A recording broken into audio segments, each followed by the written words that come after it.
Welcome back to the Everything Education podcast. Today, I'm joined by three people from all over the world, and we're going to be talking about British education. We'll talk about personal journeys, but we'll also take stock. We'll see what British education really is, where it came from, what it is today, and where it's heading. Without much further ado, I'm going to ask my guests to introduce yourselves so that listeners who are not seeing you can associate your voice with yourself. Melvyn, are you happy to start? Yes, thank you, András. I'm Melvyn Roffe. I am currently head at Haberdashers Monmouth School in Monmouth in South Wales, and it's particularly interesting for me to be involved in a conversation about British education because I probably am one of the very few, certainly independent school heads currently in post that has worked in 3 of the 4 countries of the United Kingdom as a head. And indeed across both boarding and day and state and independent schools. And my contention, of course, is that there is no such thing as British education. I hate to break this to you, and it's particularly galling for colleagues in Scotland, where I spent 10 years of my career, to have people talk about British education when they actually mean English education, and talk about the British curriculum when they actually mean the English curriculum. But that aside, I'll take the premise of this conversation because I think it's incredibly important that we do understand both the huge strengths and also some of the shortcomings of education on these islands, and what and how we interact with the rest of the world. So, as I say, my journey through my career started in a very traditional British boarding school at Hangzhou, and then emigrated to Wales for the first time as head of English and then director of studies at Monmouth, and then back into England and into the state boarding sector for 2 headships, first of all at Old Swinford and then at Wycombe. And then the call north of the border came, and I swapped being principal of an English state boarding school for being the principal of a Scottish independent day school. After 10 years there, a brief spell at Clifton College, setting up their education group, and since September of last year, back in Monmouth, this time as head, and reconnecting with people who thought they'd got rid of me a quarter of a century ago, but turns out that sometimes going back works quite well. Thank you very much. And such a great and strong opening statement. I don't mean to qualify, but before we started recording, I had a very brief chat with John in which I expressed my view on British education being a bubble, potentially. So we'll come back to this for sure. Over to you, John, if that's okay. Oh, thanks, András. Hi, my name is John Williamson, and I currently live in America, but I travel to 40 to 50 countries a year visiting boarding schools. One of my claim to fame is that I visited nearly 600 boarding schools across the world, talking to them about their ethos, what they live in that daily value system, how they treat their students, how they recruit their students. I work at the Enrollment Management Association as the Director of Global Business Development. We merged recently with our sister organization, so we have about 2,000 member schools, all independent schools across the world, both day and boarding. And I help schools mainly recruit international students, work with international students, understand visas, legal systems, emerging markets all across the globe. Do you have any personal feelings towards British schools or attachments? I have personal feelings towards British schools. I do have personal feelings towards British schools. We have an office in Richmond at the Enrollment Management Association. So I'm in England quite a bit, probably 4 or 5 times a year. I look at British schools as I look at all schools, that each one are quite individual, and some supply really great understandings for their students, but as British education or English education, as I've been corrected, Mr. Melvyn, thank you. I find it very unique, and I find an inner reflection from my British friends very different from what sometimes the globe thinks about British education, which we'll hopefully discuss today. Well, certainly. Thank you. And Simon, over to you. Hiya. I'm Simon Probert. I'm executive head teacher here at Wycombe Abbey, Hangzhou, which is a large British boarding school in mainland China. I've worked in the UK in education, but particularly in international education in British schools for some time now. Previously on the island of Jeju in South Korea, and also for the past 8, 9, 10 years. I've been in mainland China, in Shanghai and Beijing. This is an area of particular interest, not only because of my kind of professional role, but also because of my doctoral research, which was an investigation of how we think about how we navigate Britishness in schools. I really enjoyed your comment, Melvyn, about Britishness and whether or not we should be thinking about English schools or British schools.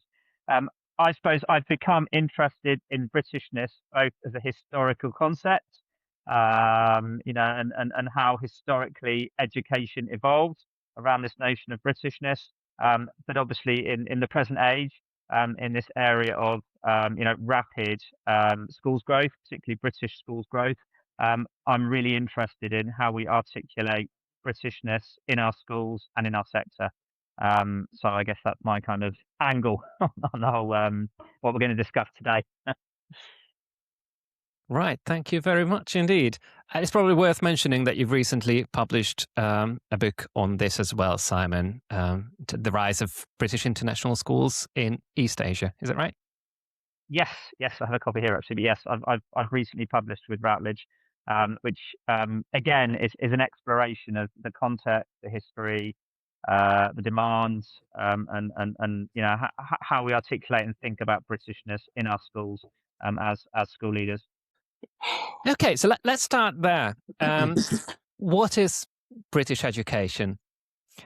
What I planned to ask here was something along the lines if we wanted to create British education on planet Mars, what would we need for it? So if you want to, feel free to answer that. But if you have a different answer to what is British education, then obviously go for that. Melvyn, you did give a summary answer to this, but if you want to further elaborate, that would be great. Well, I mean, of course, it is true to say that whilst Scottish education and English Welsh education does derive from different roots, and the history of the development of education north and south of the border was quite distinctive, not entirely different, but quite distinctive, which explains to a large extent the different school system and the different university system. It does share a lot of similar features, of course. So if I was sort of look at the things that it shares rather than things that differ, then I think it would be the case that there is a demand for both breadth and depth of academic achievement. There is an expectation that education will not simply be what happens in the classroom, and that there will be a concern and focus on the holistic experience of children and young people in schools, and that the school institution takes responsibility for that in ways which are not always typical in other systems.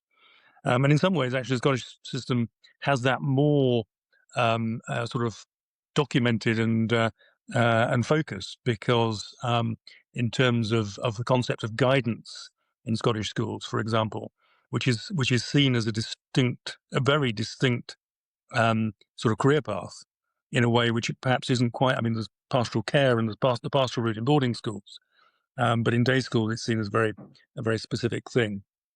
And I think that sort of sense of the importance of community, which then rolls out of that as well.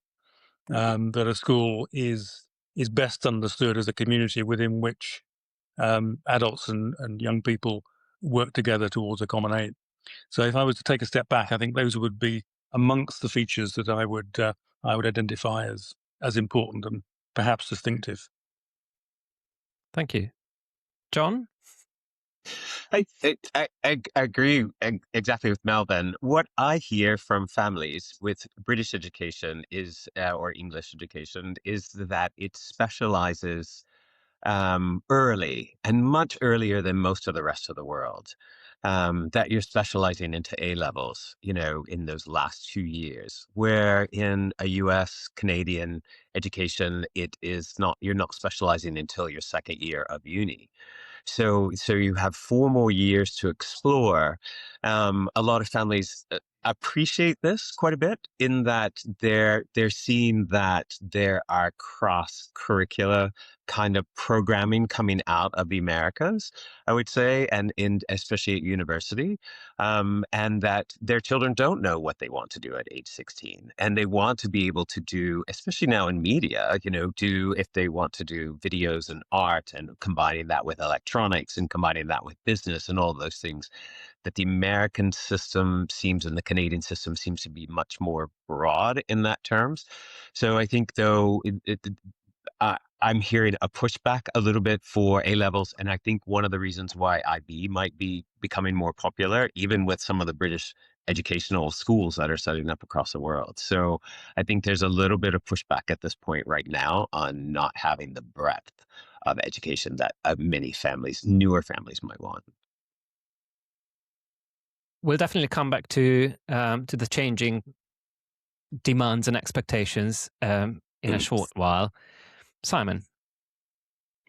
A levels. I can't remember where I heard it, but someone once described A levels as one of our national treasures as part of the English education system, which I rather like.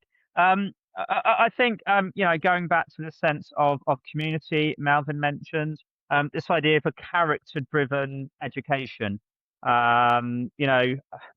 Harking back to the many literary kind of stories around kind of British or English boarding schools, Tom Brown's Schoolboys, Mallory Towers, Harry Potter, and ways perhaps that they articulate reasons for the popularity of British education, but equally from a soft power perspective, also have a role in promoting the popularity of British education globally. This idea of an ethos, I think something that I think is really important to British schools is this idea of ways in which they're communicating, an ethos, within their communities. Boarding, I think boarding is often a key feature of British boarding, of British schools rather, and a feature that we often go back to when we articulate the key features of British schools. I've written down the word tradition. As British international schools, members of a group, ways that we try to encapsulate traditions that might go back to our sister schools in the UK, but equally build traditions within our own communities. Again, I think that harks back to the historical evolution of British education globally, and the British boarding model. I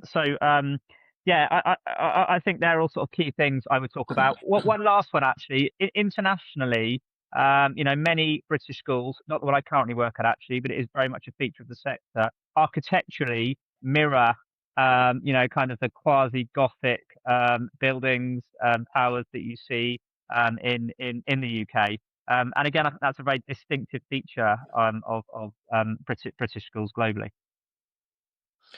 And can I just sort of come back and say, Absolutely. one thing perhaps we should be aware of. I mean, I don't think you can really consider, let's say, British school education separate from British university education, because and if it's going back to the point about A level, of course, A level was originally conceived as purely a university matriculation exam back in the 1950s.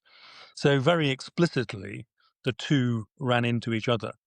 And I think, picking up Simon's point about tradition, if there's been sort of migration of tradition from home country to abroad in terms of schools, and of course, we picked up a lot of that sense of architecture and tradition from the universities, the medieval university buildings of Oxford and Cambridge ourselves. So that sort of what I think is interesting is how the symbiosis between British school education and British university education, and to the extent that both the opportunities and challenges that we are seeing at the moment in the school sector are mirrored or are different to those which, of course, British universities are seeing in their international engagements. Absolutely, and I'll mention language schools and summer schools as well, which with secondary and university education, the fact that they also sort of cling on to a sense of Britishness, which is very often hard to define. And actually, I do believe that language schools in particular are at a place where they really have to redefine what they're offering, because just saying it's in the UK is not going to cut it any longer. Does it cut it for secondary schools to say British? Do you have to further explain, especially when we talk about an international context? So either through international schools abroad, British international schools abroad, do you need to do more explanation to parents, to prospectives of what it means to get a British education? Do you need to do a lot of explanation to parents who consider sending their students, their children, to study in the UK? How evident is it in the markets what British education is? I found it very interesting. Last year, we hold several events in the UK where we invite UK boarding schools to come in and chat for a full day. And last year, there was a quite prestigious school talking about the UK schools abroad. And I was talking about competition and how that is great competition and how we kind of shoot ourselves in the foot. And as I have many UK member schools, so UK, even though I'm in America, UK members are very much a part of me. And a very prestigious school said, well, they are not proper British boarding schools, and so families can see through that. So I found that it seemed almost generational, and I often find it seem almost generational now, that a British education can be sold exactly the same by British schools in Asia or wherever they might be, the Middle East, as they are in the UK now. Simon? Yeah, to jump in on that, first this idea of kind of brand Britain, and one of the things that Britain or the UK or England or however we want to talk about ourselves has been very, very successful at is exporting education globally, which of course, as Melvyn says, is a reflection, I think, ultimately of our university sector and supply and demand for overseas students who want to come and study at university in the UK. I've written down the word holistic here as well, actually, when we think about what is identifiable about a British school globally or indeed in the UK. The academic side is obviously incredibly important. And certainly in my experiences, it is something that overseas, I'm based in Asia, that Asian parents identify with in terms of a British education. Is the focus explicitly on academics, GCSEs, A levels, the fact that we have, I think, a more rigorous culture of testing and assessment than might be the case in other education systems globally, I think is seen as attractive. Obviously, also, we haven't talked about English. I mean, very obviously, one massive attraction of British education globally and indeed in the UK for overseas students is English, and the fact that English is, the global language of business. And again, all of this goes back to the historical evolution of the sector of the UK. And I write at length about post-colonialism, and I think all of these things are interlinked and help to account for the popularity of British education in the modern day. It's quite interesting how you mentioned English. Obviously, of course, for British education abroad, English is a key point, or again, for students coming to study in the UK. But you can get English in an American school. You can get English in any international school, bilingual schools. And it's questionable whether you actually need the British English, or actually, do you get British English or more British English in a British school than in an American school, for example? Well, that's a controversial question, isn't it? I mean, a little very sort of niche observation here is from my time in Edinburgh, which of course has a full consular corps, everyone from Luxembourg one end to China on the other, and George Watson's College, where I was principal, was often the choice of the consular corps. So I would have quite a lot of conversations with parents who were senior diplomats who were joining Edinburgh as the next best thing to being an ambassador, full ambassador in a European country or elsewhere. And actually, the point about the English language is always very powerful, and there was a definite desire to have their children develop their English in an Anglophone context, and often I have to say in a British Anglophone context rather than an American or Canadian one, and also they sometimes, in fact quite often, had accepted a lower key post, i.e., not being an ambassador in a full capital, in order to come to the UK for a key period of their children's education, which I always thought was really interesting, as a very niche market that we were catering to. So these obviously they were international families in one sense. Government was paying their school fees, but they were quite often managing their careers in order to deliver a British education for their children, which I thought was great. And it's quite interesting because that puts into perspective British international schools as well. I mean, there's very few capitals in the world where you can go and where there isn't a British school. Yeah. And often if they'd been in a non-English speaking country, then they would have used a British or sometimes American school for that very reason. In your experience, Simon has had in China, and John seeing every single school in the world, who are typically looking for British education outside of the UK? Who are the typical parents who choose these schools? Because we travel so much, before COVID, it was, I would say, less popular to think for British education, and also I think British education can extend down to Australia and New Zealand, and I think when families were looking at a British education pre-COVID, they were typically focused on the UK. Post-COVID, we have found that very different, that I'll be out with a group of schools, British schools, or just English-speaking schools from Malaysia or Singapore or Australia will be out with me. And pre-COVID, they had some interest in our events. Post-COVID, they have queues. So families have definitely shifted since COVID. I think they found that oftentimes, I think they had to explore so much on their own while they're doing COVID. I mean, you've both spoken about this holistic education. I don't know anywhere that doesn't really have a holistic education. The Australians, the Americans, the Swiss. I think everyone holds on to their own nationality and what their own nationality kind of education gives. But it's really in a boarding school education, it's really kind of the same across the globe, in that kind of this greatness that we are as boarding schools. But I've seen this great shift in families to say that it is okay to spend 1/3 of the cost and go to a British education or an American or Canadian education in Southeast Asia or in Australia to be 2 or 3 hours by plane, as opposed to 12 hours by plane.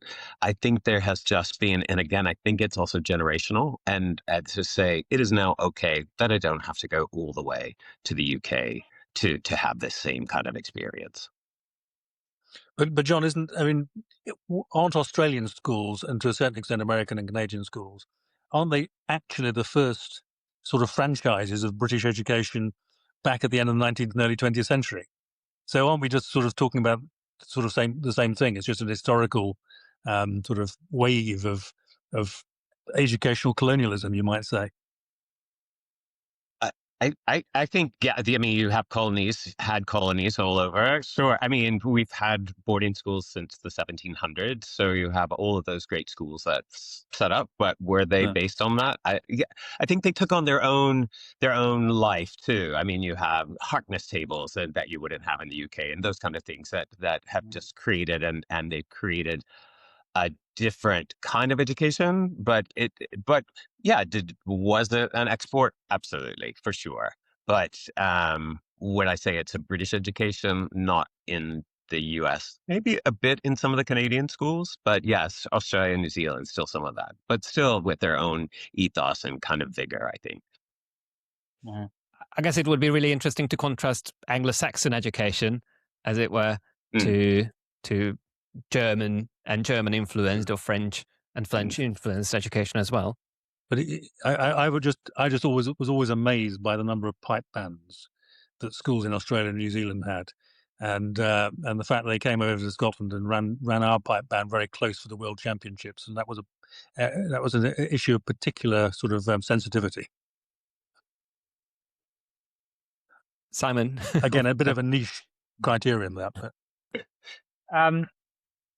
Something that's really interested me in my time working internationally is the shift in demographic from expat students to local students. I mean, fairly obviously in mainland China, that's partly reflecting the fact that so many expatriates left the country during COVID. I was in Beijing during COVID, but I think actually it's demonstrative, of the appeal of British education to middle class or aspiring middle class, the growing wealthier classes globally, and that's been a huge shift, I think, and it also accounts for the fact the growth of the sector. Obviously, the sector is growing internationally due to demand from people in local contexts. Not from a a sudden switch from expatriate populations necessarily to wanting a British education. Again, I guess that's reflective of the pull of however we think about Britishness, how we think about brands, the sense that there's some sense of status being attached to perhaps your children being at a British school. And again, going back to tradition, and somehow sending your child to a British school means somehow they're inheriting this tradition of British education, as well as potentially enabling them to attend a top university, not only in the UK but actually globally, which is a focus now of I think most British schools have university programs, obviously focused in the UK, but increasingly on other countries all over the world. I'd like to stay a little bit with the tradition and status line of inquiry here, and I'd like to go back to what you said initially, Melvyn, about Scottish versus English education. Feel free to dismiss this as a silly question, because I feel like it's going to lead to talking about people in China looking for a Chinese restaurant versus they're just looking for a restaurant. But because you've worked in Scotland and England and Wales, how do you see local parents' attitude to what British, English, Scottish, Welsh education gives them? What are the differences in what they're looking for?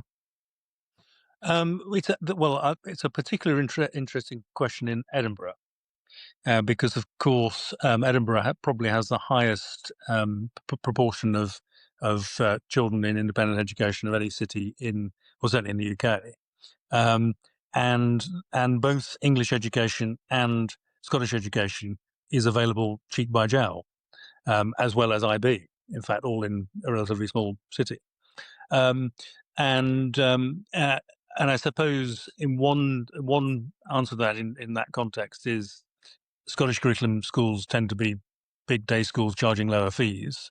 IB and English curriculum schools tend to be boarding schools charging much higher fees. So there is a simple economic distinction between that.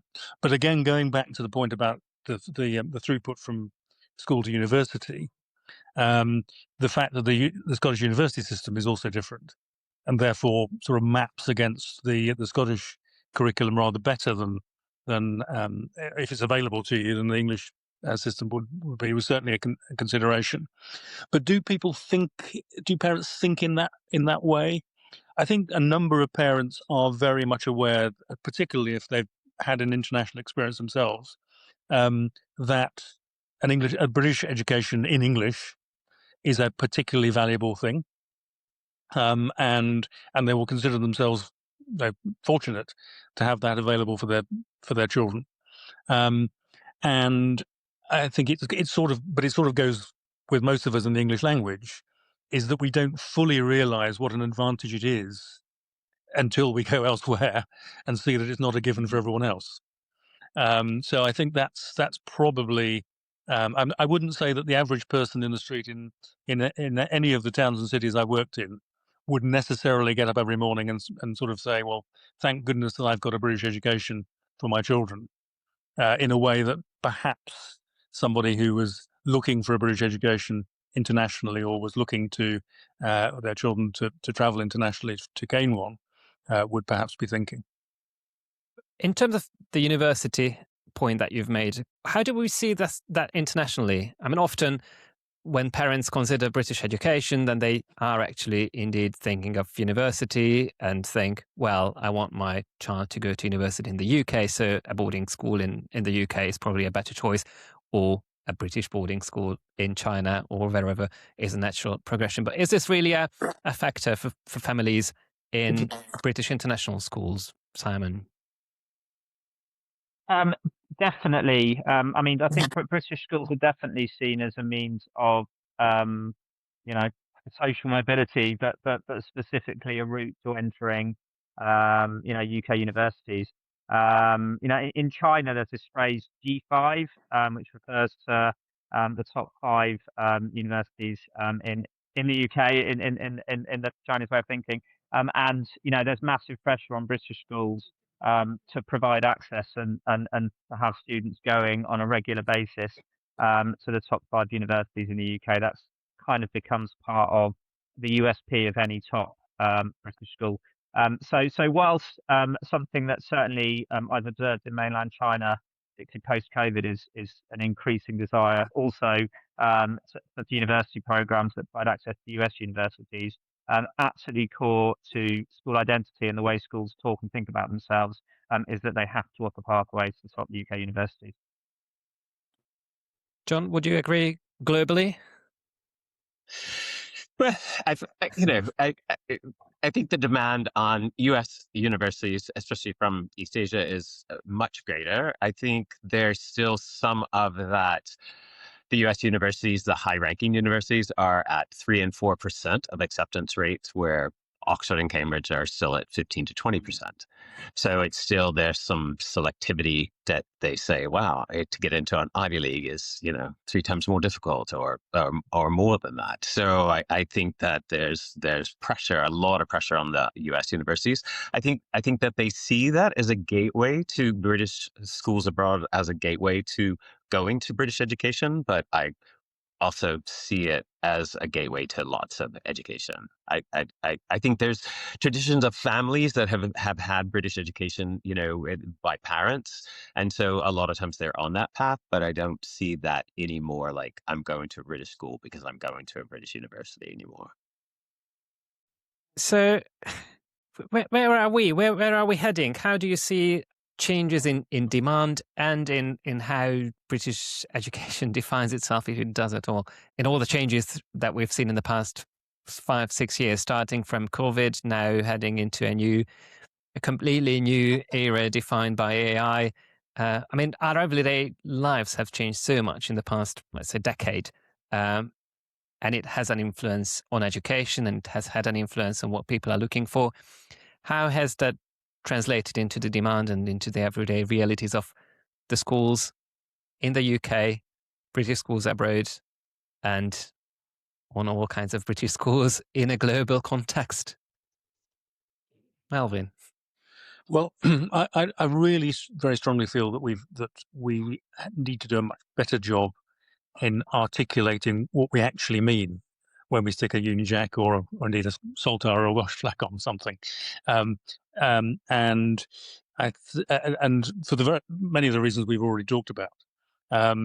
And I suppose my own thinking of this is very much sort of shaped by an awareness that if you have the IB curriculum, then there is this sort of entire sort of holistic, again, connection between the ambition of the curriculum, the content of the curriculum, and the assessment of the curriculum in a way which is not the case in any of the UK jurisdictions, or at least not to the same thought through extent. And if we're not careful, what we end up talking about, in fact, we've already done it. We talk about qualifications. We say it's an A-level curriculum, or a GCSE curriculum, or IGCSE curriculum, which is the very antithesis of talking about a holistic education, actually, because we're mistaking the output for the content, which is not surprising if we're not able to properly articulate what the content is and what the ethos behind it is. So I think there is a huge job for us to do, and it's not helped by the domestic agenda about education in all the jurisdictions of the United Kingdom, which is curiously, in fact, alarmingly at odds with the prestige of British education internationally. I mean, we constantly are told to beat ourselves up about the quality of our education by secretaries of state and ministers in the jurisdictions of the United Kingdom, and yet, of course, we know that still what we offer is high quality and is sought after in the world market. So I think it behoves us to be much more explicit and clear about what it is we do, why it's important, and what the implications of the output are. Not just simply talk about qualifications at the end of it. And that's, I think we can learn, let's say, a lot from the IB, but we can also learn from the American and Canadian system as well, which obviously does not share the same sort of unrelenting focus on alphanumeric grades as a result of external examinations as the UK systems do. How do you see that happen?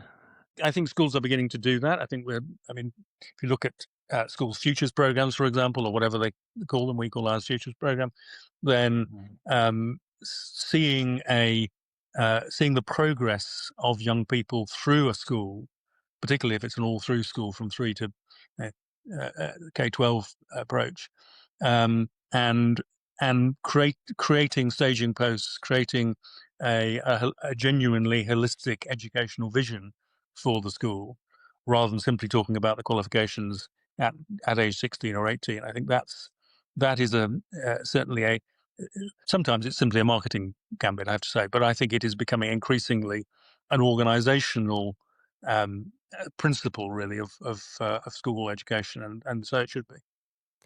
You did mention sometimes it's marketing, and of course, when you look at school values and mottos, there's only so many words that are typically used in combination with each other. So how do you tell, as a parent, let's say, whether a school is actually genuine about it, or whether there's content behind? Yeah. Well, you have to ask some searching questions. I mean, school mottos are fantastic, aren't they? I mean, I'm sitting here in Haberdashers Hall, and because my school is a school of the Haberdashers Company, and all the schools have the fantastic motto: "Serve and obey." That's just where you stand with that, but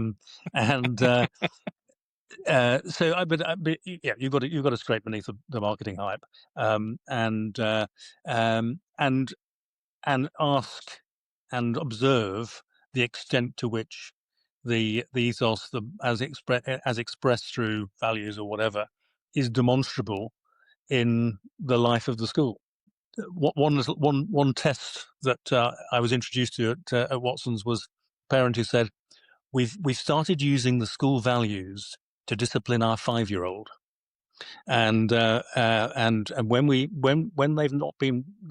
they've been naughty, we say, "Well, was that kind? Because you know that your school wants you to be kind." And I thought that was actually quite a good indication that something that we had put together was actually resonating even at that level. Absolutely, yeah. Simon, you've got a particular interest in British values translated into school values. How do you see it all? Just going back, to the discussion around universities and qualifications as the way into that question. It's interesting watching British schools, in a market that is, very crowded, increasingly competitive. Seeing schools adapting more hybrid curricula, where they might offer A level, but they might also offer AP. They might also offer DP, IBDP. And this sense of the hybrid, and how that manifests itself in the culture of our schools, I think is really, really important. I've worked at schools where we've been inspected by BSO, British Schools Overseas, who essentially are the overseas version of the Independent Schools Inspectorate in the UK. And they use a framework which is modelled on fundamental British values, by which they're talking about things like democracy, the rule of law, freedom of speech. But fairly obviously, these values are not. There's nothing particularly British about them necessarily. They're universal values, and of course, they're values that have a place in any community. In any school. It's all about student leadership today, and fairly obviously, when we think about democracy, when we think about freedom of speech, these are key elements to having a proper student leadership team in a school. So I think from a values perspective, firstly, it's important that we take these values, which I think are universal. I think they have a place in all societies in the world in different ways. But equally, it's important that we adapt our values to our local context. For me, Britishness is a reflection of ways in which perhaps a British, we'll talk about curriculum, go back to Melvyn's point, an English curriculum perhaps, meets different cultures globally, and thinking very carefully about what that curriculum, what those values, indeed how those values play out in your community, how they play out through your curriculum, where they meet the localized contexts in which we find ourselves, is, I guess, ultimately where I've got to on it, András, but I'm not going to say that necessarily answers any questions, rather than opening a whole heap more. John, No, I was just on that same line of university. I will say that looking at that curriculum and the strength of the curriculum, which I agree is strong, though it is kind of more finite. I find that I worked at Tufts University, which is, non-selective in America because it's only like 10 or 11%. So it's not Ivy, but it's just below that. That, you have students who have great scores and great grades across the world. And I think it is that breadth and giving that students that breadth, because you have so many with great grades, giving those students that breadth of an education, the stronger you can make that breadth, be it UK or English or whatever it might be, is going to help them in ultimately what those parents are looking for, which is a great university education. So I think even though we say that English or British education is fantastic, I think ultimately that in this tradition that we're looking for traditions, the tradition I think that families are looking for in the American education is that they're innovative, that they're entrepreneurial, that they have a lot of things going for them that maybe are different than the tradition of a British education. And that all comes from more of a line of a breadth of education. So even though they're looking at boarding schools in the UK as well as everyone else, now I think this kind of breadth of education is helping them go on to kind of stronger universities. Tradition of education is great on one thing, but there are different traditions that come from different countries that I think will help these students.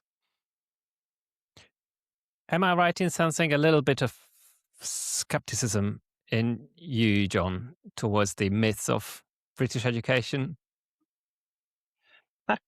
I would say a lot of my, not just British friends, but my Americans, my Canadians, my Singaporeans, they're caught up in their own kind of nationality of education. I think the British education puts a lot of stumbling blocks that they really need to be careful of, especially in the boarding schools, that you have exi out weekends. I mean, no one else has exi out weekends, and people don't even know what that means across the world. No one has half terms where children have to leave. No one has guardianships that they have to find guardians. The rest of the world, none of this has this. And all of that is they're not only hurdles to British boarding school education, but they're also extra costs and extra worries for parents. And I think my British friends need to be really worried about that. And I've seen more and more schools now backing away from guardianships because they don't really have to have them if the school is the guardian, or exi out weekends. And I see them because it has created a huge stumbling block for UK boarding schools. So there's some skepticism for sure. And I think we can hang on to traditions, but I think we need to watch what the market is really telling us and what that new generation of parents are really telling us. It is a bit tricky though, isn't it? Because part of the tradition of British education is actually the quirkiness. And that's what the whole Harry Potter myth is built on, which in turn draws in many more students. Are our parents today equally as quirky? I don't know. Is that what they need for their children? I'm not sure. You can look like Hogwarts without making life too much more difficult for parents than needs be. I mean, I'd take the point. I mean, taking the challenge on, I would say that it's not just those arrangements, not just the boarding arrangements, but I think the things we trip over are also some of the very things that we've traditionally seen as a strength in our GCSE and A-level system, and that element of specialisation which you referred to earlier, which I think is likely to become increasingly problematic, actually, for the very reasons you spoke of earlier. I mean, and when you look outside your bubble, and my probably most sort of striking example of that, I was given the opportunity to be a student for a day at a American liberal arts college. And I mean, it really, really challenged my idea of what education was. I mean, a specific. I used to be an English teacher. I've taught Tom Stoppard's play Arcadia probably 15 times at A level, but to attend a seminar on Arcadia led by a member of the mathematics faculty, that really shifted my understanding of not only the play but my own job. And it wasn't until I had that experience, 20 odd years into my career, that I really got that. And that's not something we can accommodate within any of the British systems at the moment. Yes, I love the phrase, John, nationality of education. I think that's wonderful. And I'm very interested in the sense of teaching as a cultural activity, education as a cultural activity, and the sense that certainly internationally as British schools, what we have to be careful not to do is impose our own ways of seeing the world, my way of seeing the world as a British educator in localised context. The myth of British education, I also like that, András. I've not heard it quite put like that before. It's clearly not enough, certainly for international schools, particularly schools who in themselves are relatively new, so therefore traditions they have are inherited, to rest their laurels on the somewhat nebulous, as we're discussing today, concept of Britishness. And I think there was a day where many of the new British schools were set up as replicas of schools in the UK, and very much set up to look exactly the same. The curriculum looked the same. The traditions were the same. I feel that's something that we're moving away from.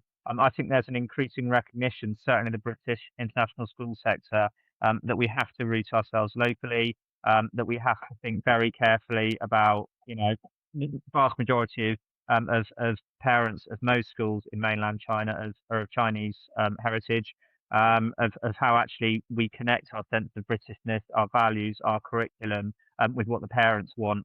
And I guess on that note, adaptiveness, I also think is an absolutely key feature of British schools and British education. And it's incredibly important that we do adapt because we have to keep changing with the times. To go back to your point about AI, András, and that's something that I'm highly confident of as a head teacher. Not that, again, I have the answers on exactly what that looks like, but we need to move with the times. And Simon, probably like you, I've seen a number of these British schools abroad, as well as their home school in the UK.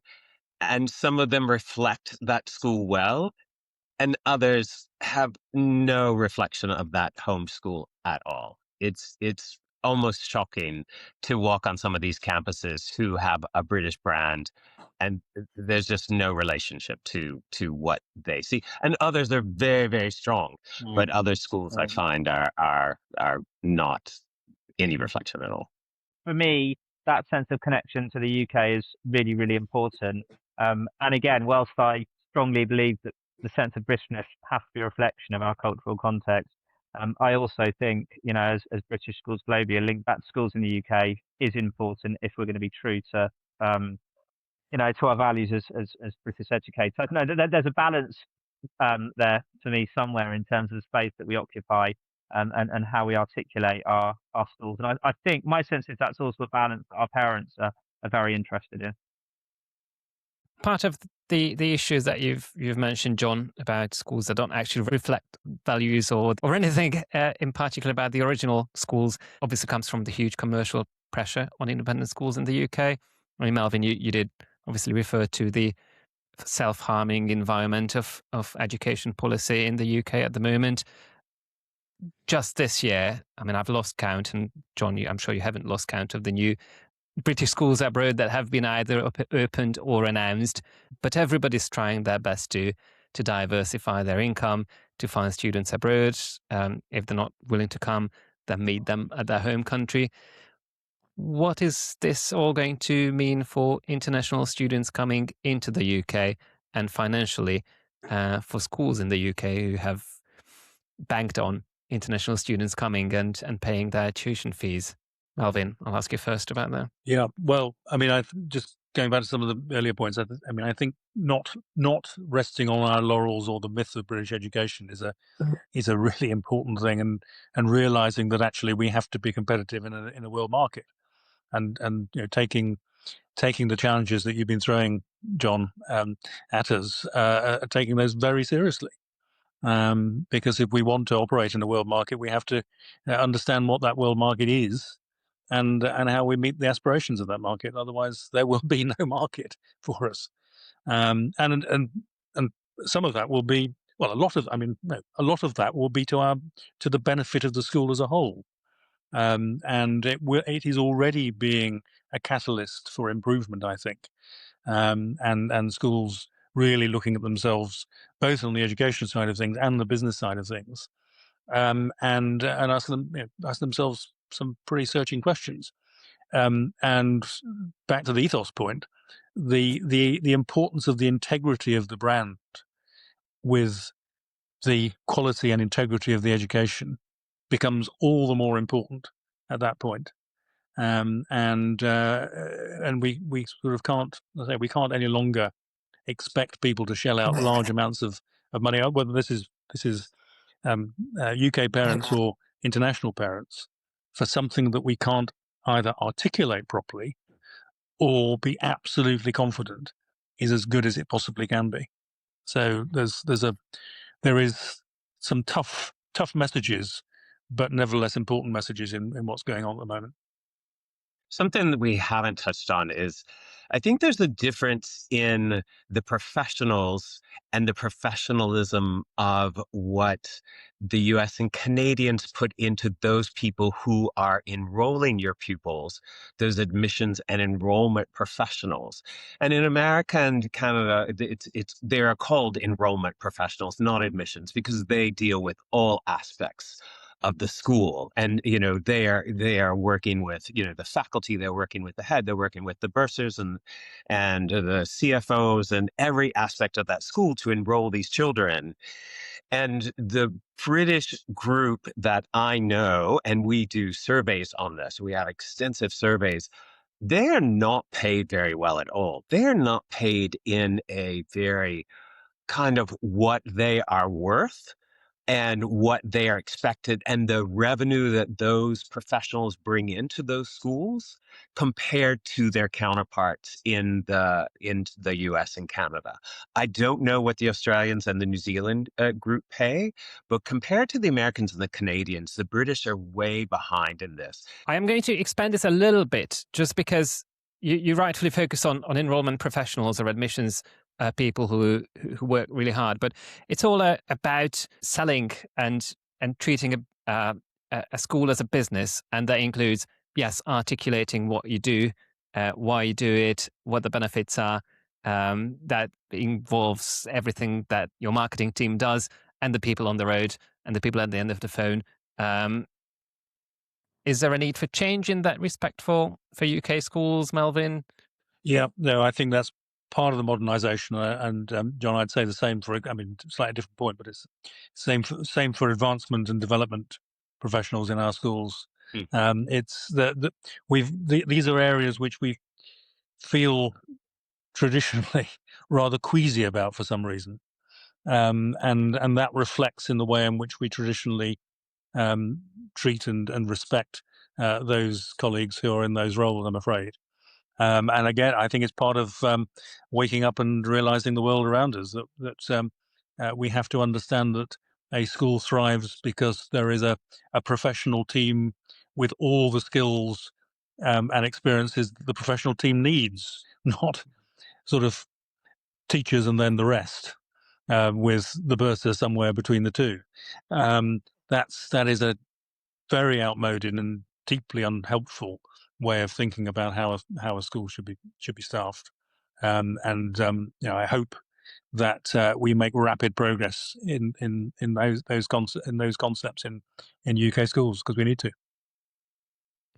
Simon, what's the situation like for you? Do you have to, not yourself, but your team, do you have to actively go and look for parents, work hard on the admissions or enrollment side, or is the product attractive enough as it used to be in the UK that students are just coming, basically, and you have to manage the flow? Internationally, I think we're all probably in relatively competitive markets. So our admissions team, who I'd like to think we work with very closely, but I do acknowledge the importance of equity, and making sure contributions are recognised fairly in the community. But no, I mean, enrollment is incredibly important in international education. I mean, in the same way that I think it is for many schools, in the UK, there's lots of agents, in the market, and we have to work very hard, as all schools do, in terms of marketing, in terms of making connections with parents. Going back to your question earlier, András, about parents knowing, where are the good schools, and really demonstrating to parents through marketing process, through inviting parents into school. But ultimately, it's all about developing our product, and having a product that we believe is quality. And I very strongly believe the best marketing is word of mouth, and parents of our students going to other parents, talking about our school, and getting them interested in our school. But yeah, it's a major part of international education. Looking ahead into the future, which we can't really do, but ambition-wise, we can certainly talk about it. When you talk about British schools and what we should do, and we should focus on, as you said, Melvyn, integrity, quality of education. We've talked about the business side of things and enrollment, and do that all very professionally. Do we actually need to create or recreate British schools, or should we be working on making more good schools or making our schools better, and stop focusing on schools being British, but focusing more on being good schools? Do you think Britishness, whether that's just an adjective, a myth, or practicality, will start to lose its significance, and the shift will move on to schools being good or giving more added value? Or is there a way for those British values, as they are already defined, to still be more significant than the kind of education, or the actual education that we give? Well, not all British schools are good schools. and not all good schools are British schools. So, self-evidently. So, I suppose we've probably, even in this conversation, we've elided a type of education with a quality of education. And we've made an equivalence of the two, which for some families will be appropriate, but for others it won't be. And I suppose perhaps over a period of time that, as we've also reflected, maybe the qualities of quote unquote British education, which we have considered to be unassailably better than other types of education, will perhaps not appear to be. And I think that is a real risk, particularly if we, unlike the IB, for example, we are even internationally, British schools are controlled politically through curriculum choices made by UK-based administrations, through an inspection regime, which is, don't get me wrong, is a good thing, but it does create a kind of regulation, a sort of supranational regulation, which in itself has an impact on the development of schools and what they provide. So will we be still talking? Take your challenge about seeing the future. Will we in 25 years still be talking about British education as a kind of synonym for high quality education? I hope so, because I hope British education will have come the distance in that time, but we can't guarantee it. Simon? Yeah, I mean, it's not good enough, obviously, just to be a British school. This idea that Britishness, maybe that our brands of schools are a trump card, that might garner initial interest in the school. But ultimately, we have to be offering quality. And as is the case anywhere in the world, the best schools are those that produce the best outcome for their students. In terms of pastoral care, in terms of academics, in terms of future pathways. And what it means to be a British school, it has to vary from context to context. I think what it means to be a British school in mainland China has to be different to what it means to be a British school in the Middle East, and obviously it's different to what it means in the UK, because we have to reflect our cultural context, we have to reflect our communities. Schools are communities, and unless our values reflect of the pupils, the families who we serve, then we're going to be in trouble. And I guess for me, this sense of Britishness, goes back to this notion not only of the global but also the local, and ways we're rooted in our communities. And for me, when we talk about great British schools, and perhaps that is the same as great education, in the sense that whether these schools are British or not is not part of what makes them great schools necessarily. It's about ways that they are reflective of their context and ways they serve their communities. John, what should British schools do to still be there in 25 years? I think they have to provide an education that is kind of, as Simon said, is reflective of their community. I think, what is a great education? With a family who doesn't have a very bright child, they can still go to a British school for maybe not very bright children and still have the best outcome that child can ever have. And that still makes a great school. I think they just have to know what I hate the words value prop. What they do well, what the child can get out of that, and then actually deliver what they say they're delivering. I think there's a lot of overpromising in the market right now, and everyone says, "Oh, we're for all the brightest children," and I think those schools that say we're not for the brightest child are the ones that sometimes are the most successful. I think deliver what you say you deliver and promise what it is that you are. And I think whether you're British or not British, then those are the schools that will survive in 25 years. I am going to have a final question, but before I do that, I am going to ask if there's anything that you've written down that you wanted to say, anything that we haven't covered that is bugging you or that would be bugging you when you try to fall asleep and you realize you haven't said that thing. I just written down the word resilience, and who knows how true this will be in the future. But in my work, I look back at the evolution of British education, going back to the, I guess, late 1700s, the so-called Little Eatons, which were the spread of British schools with British administrations globally. And I guess a question, but I don't have the answer to this, András, so I can't see the future, is will we continue to see that resilience, which I think is reflective of the fact that British education is adapted, but it's also reflective of the demand for British university education.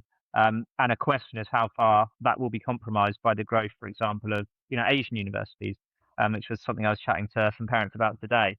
Will we continue to see the same demand for British university education in 10 years' time, 20 years' time? And if not, what does that mean for British schools?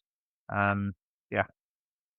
No, I think just taking the bubble point, I think that the sense that, again, both if school education has been in a sort of self-referencing bubble, then higher education has also been in a self-referencing bubble, and there is a very strong sense that is going to burst, at least turn into a rather smaller bubble very, very soon. So that is a challenge to the kind of the ecosystem of British education across the world, I would suggest.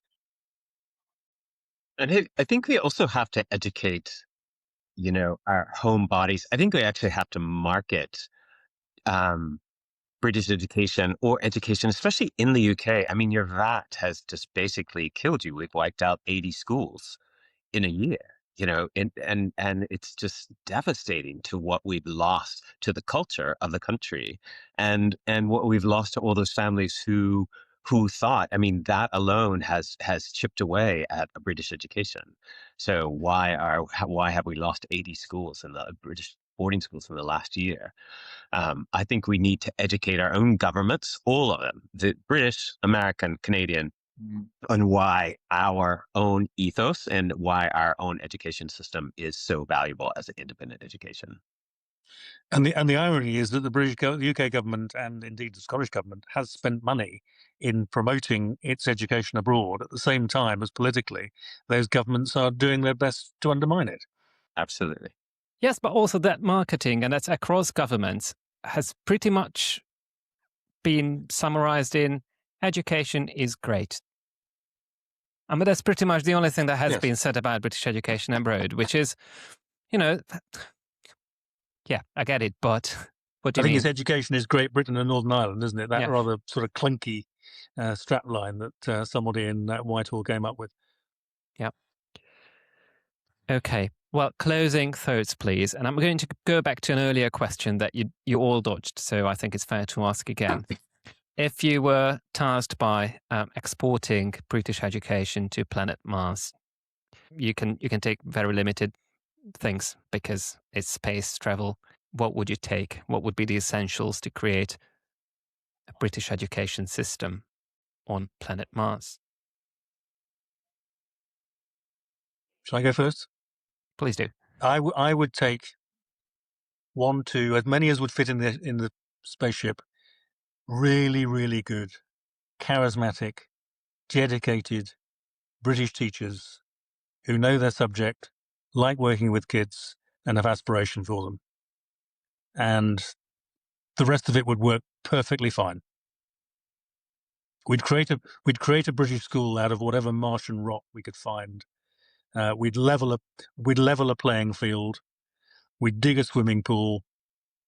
That would be it. We might even raise both a Union Jack, a Saltire, and of course a Welsh flag on Mars doing it. Brilliant. Thank you. Simon? I mean, something that strikes me, again, I know we talked about values earlier, is values, but I don't think it's good enough just to import values or indeed export values. I think they have to be values that are adaptable and with time are reflective of the Martian landscape in which we found ourselves. But I do think at the heart of British education, perhaps at the heart of all great education, is a sense of values, and really developing young people as members of the community. So a slightly lighter cargo hold values are there. John, what would you suggest anyone to? I think to add on to that, and because I have a lot of family in the UK, and I think early on they made me read British literature, I think I would have some great British literature with me. So I think you can learn so much. I think you can learn values. I think you can learn how to build. I think you can learn how to create an ethos for your school. So some great British authors, male and female, would be great to have on the show. I would like that combination of you three being in charge of British education on planet Mars. Yeah, I'm not sure I'd take that job. Oh, yeah, I should have asked you first. Probably. You can be our leader, András. I'll do the podcast. Well, thank you so much for your time, for all your thoughts. We've managed to cover at least some of the issues that are there for British education to come over in order to still be there in 25 years in the kind of form that I think we all wish for it to be there. There's one final thing I would like to say, and that is just to acknowledge that this has been an all-male panel. I always do my best to balance speakers. This is purely a coincidence, but I don't want to appear as thinking or pretending that only males should decide on the future of British education. So please treat this as a complete coincidence. Once again, thank you very much to all my guests. Thank you for listening. If you've listened this far, then please subscribe or follow on the platform you're listening to. It means the world to the future of the podcast. Thank you, and see you next time.